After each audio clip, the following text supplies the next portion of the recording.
জমি দখল করে বাড়ি করাকে কেন্দ্র করে ভাই ভাইয়ে গন্ডগোল। তার জেরে এক ভাইয়ের হাতে মৃত্যু হলো অন্য আরেক ভাইয়ের। ঘটনাটি ঘটে সোমবার দুপুরে নদিয়ার নাকাশিপাড়া থানার বানগড়িয়া গ্রামে।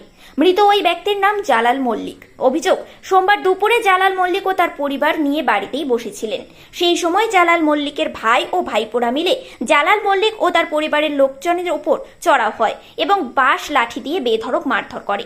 পরবর্তীতে তাকে পরিবারের লোকজন উদ্ধার করে বেথুয়ার ডহরে টেস্ট জেনারেল হাসপাতালে নিয়ে এলে কর্তব্যরত চিকিৎসক তাকে মৃত বলে ঘোষণা করেন। এরপরে ঘটনাস্থলে নাকাশিপাড়া থানার পুলিশ পৌঁছে তদন্ত শুরু করেছে, যদিও অভিযুক্তরা পলাতক। স্যার, আমাদের নিজস্ব জমির উপরে আমার একটা কাকা জোর করে ঘর করছে। এবার সেই ঘর আমি আমার বাবা বাধা দিতে যাই। বাধা দিতে গিয়ে ওরা চারজন জোর করে আমাদের উপরে চড়াও হয়।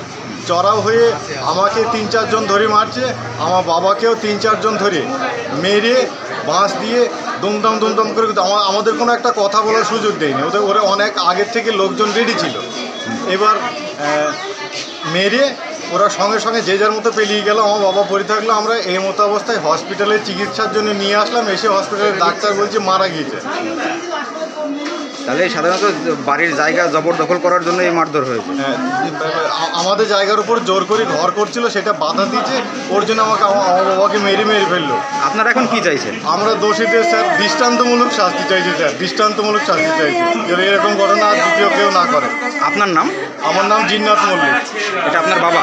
এটা যে মারা গিয়েছেন আমার বাবা।